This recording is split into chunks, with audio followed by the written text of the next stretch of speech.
Bonjour à tous, on se retrouve sur le Nasdaq en journalier. On va faire un petit bilan du track record durant ces dernières semaines où j'ai été très absent. Je vais encore être absent pendant quelques temps. On va essayer de faire ce qu'on peut. Je continue les trades de temps en temps. On va voir le track record. Je vais l'arrêter avant la semaine dernière parce qu'il s'est passé des choses assez importantes sur le compte. J'ai un peu fait le malin quand même, je vous l'avoue. J'ai voulu faire exploser le compte à la hausse et il s'est passé un peu l'inverse.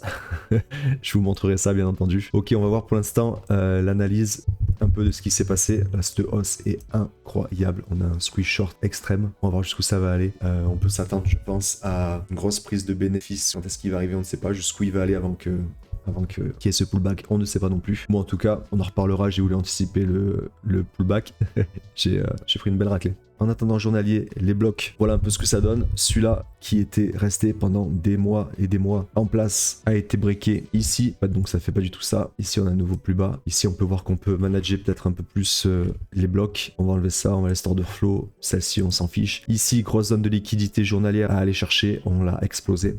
C'est pour ça notamment en général les grosses zones de liquidité comme ça, statistiquement j'aime bien, c'est ce qu'on appelle des pools de liquidité là juste au-dessus.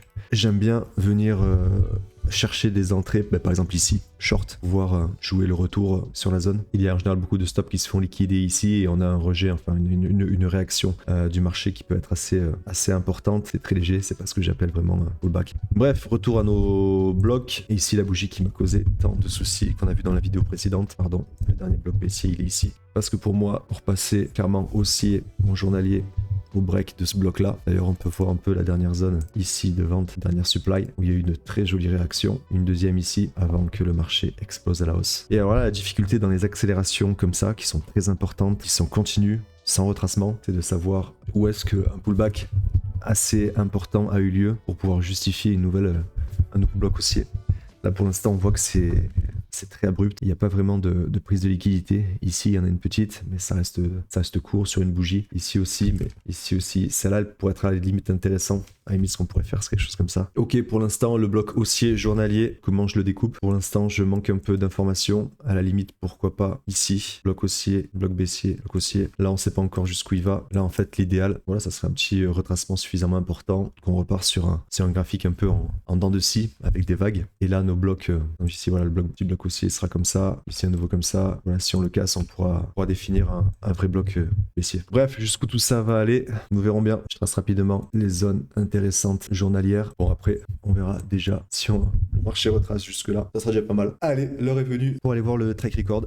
C'est parti. Ok, voilà le track record. Eh bien, écoutez, je m'attendais à pire que ça. Bon, alors celle-là, elle est vraiment, c'est vraiment pas joli. Hein. Stabilisation, parce que j'avais pas regardé non plus. Ok. Alors je m'attendais à pire que ça. Au niveau du ratio, on est pas mal. Je l'ai copié-collé dans l'outil de capture d'écran pour pouvoir faire des petits graphiques dessus. Donc voilà de où à où s'étend le edge. C'est cette partie-là.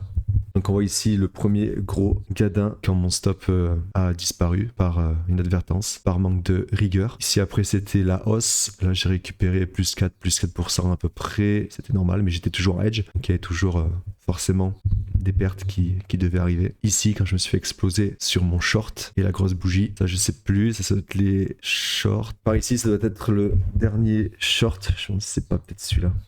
Le dernier short où j'ai coupé en perte, je me suis repassé acheteur net pour pouvoir jouer le potentiel rebond qui a enfin eu lieu. Ok, gestion plutôt bien, hein, plutôt bien. Là, si on fait un peu le point, le compte il a commencé à 1500 euros. Donc ici, on a atteint les 100% du compte. Donc là, après, la montée est très jolie. Alors là, par contre, je vous réserve une surprise pour ici. Dans ce que je vous ai parlé tout à l'heure, j'ai voulu vraiment faire exploser le compte à la hausse. Je me suis mis en face du Nasdaq. J'ai voulu l'arrêter. Une grosse erreur. Donc voilà, ça sera ce sera la prochaine aventure. Là, dans l'idée, bon, je vous dis, j'ai un peu éclaté ce track record qui était très beau malgré cette perte ici. Là, je me suis vraiment enflammé, mais en fait, je pense que ça va être le but.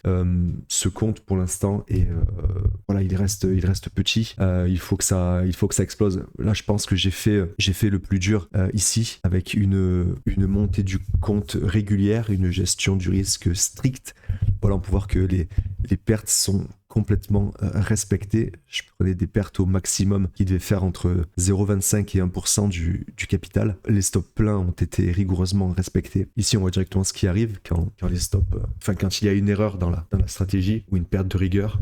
Voilà, ici aussi, on voit que c'est des stops quand même bien plus importants. Après, voilà, je vais tendre vers des stops bien plus gros, mais en fait, ça passe très bien. Hein. C'est tout à fait des pertes comme ça sur un compte de scalping qui a vocation à bouger, qui dit grosse augmentation du capital.